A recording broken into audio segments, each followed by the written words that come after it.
Hey everybody, this is going to be a brief video on the Hue document camera that you have at your desk and all the features that it has available. So at your desk, you will have your document camera and you will have your Intuition software, which you will open up. And the Intuition software will immediately recognize the Hue camera and should show an image just like this.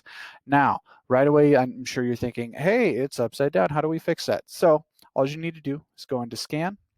You see these buttons right here? You can flip it horizontally and you can flip it vertically, which all you need is the vertical flip and you're taken care of. So back to our video here. Now you can record video if need be on here, which is this record button, and there's pause and you can take a picture and things like that. But I'm not going to worry about that right now, being that we're using Microsoft Teams and that should be recording your lessons for you, which we'll get into here in a little bit. Then you do have playback where you can play videos that you recorded. And then you have scan. So you can actually scan documents. You can go ahead and take your picture. It will scan it. You can save it to wherever you want. So essentially, you technically have like a document scanner right at your computer. You also as well have the OneDrive app for your phone that I believe will almost do a better job. But that is a feature that's on here. Then you have the document camera settings, and this is really where things are going to kind of come to life and really be useful. So now, the way this is going to work is you're going to have Microsoft Teams running, and then you're going to share your entire screen. So anything that you see, your students will see as well. Same thing with your projector. If it's up on your projector, as well as being, recording your screen, everyone's going to see the same thing. Very, very straightforward. But how do we get rid of all this junk if I just want the image? So I'm going to go ahead and click Hide Controls. Now I have this full screen version. How nice is that? Now I'm going to go ahead and I'm going to click Escape. I can bring that back. Now I have a little window version. Let's do full screen again. And then we'll do Hide Controls. Now let's say if I want a windowed version, I can go like that. I can adjust my image accordingly and do whatever really I have to do. It's very, very nice. So outside of that, let's say that we have some annotating that we'd like to do over top of our image, and let's say we don't want to use, our pencil or anything like that. You have some of these drawing features where you can underneath Document Camera, where you can draw over things, you can erase things, you can type. So I can make a text box and say text example, and I can, here, let's go ahead and we'll choose our clicker here, and we'll click on it, and all sorts of stuff. We can move stuff around. You have boxes that you can make and circles and all that stuff. You have the tool size. Some stuff that you can play around with here. So if you want to annotate over top of what you already have, you can, but that is up to you. Now let's say if you want to clear it out, you click the cloud, you're good to go. Aside of that, the only other things that are really available for this tool are image capture, which it's more like a stop motion kind of thing, and you can play with that if you like, but I'm not really worried about it. And then you have some settings here that you can play with if you really would like to, but I think the defaults are fine. One last thing I would like to talk about is the settings of the video. Let's say if this image is not bright enough. First of all, you have an actual light. Let's say if it's too blurry, you can actually spin the outside of the camera lens and it will focus for you.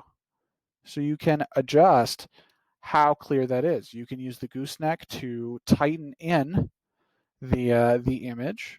You can, again, you can adjust accordingly till it's nice and clear.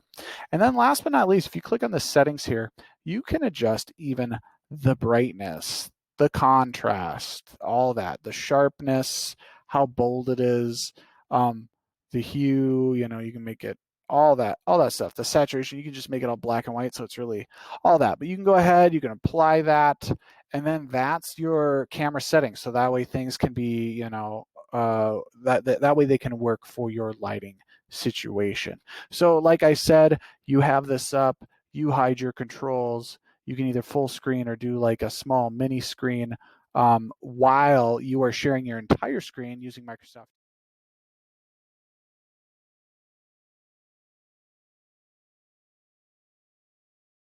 Okay, one additional thing I wanted to throw into this video before we're all done is some of you may have Chromebooks where the software is not compatible. So there's a web version of this, and the reason why that's important is you can still use your Hue camera if you're at home, or if you have a Chromebook or anything like that, it still will work.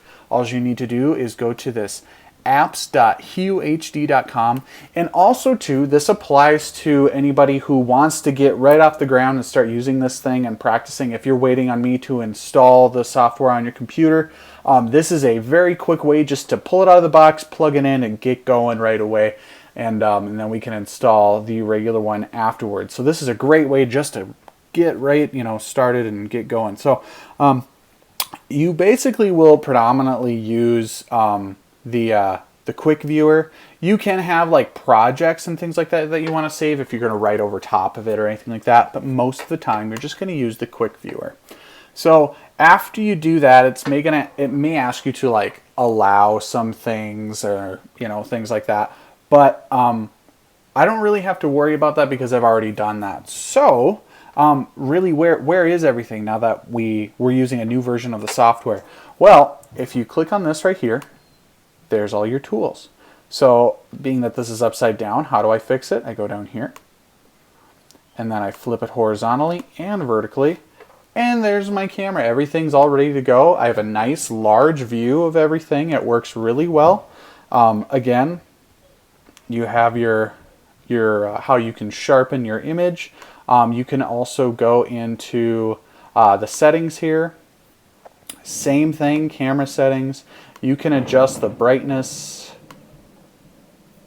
You can adjust the contrast, and you can really mess with your image and make it look as clear as possible. But everything else is good to go.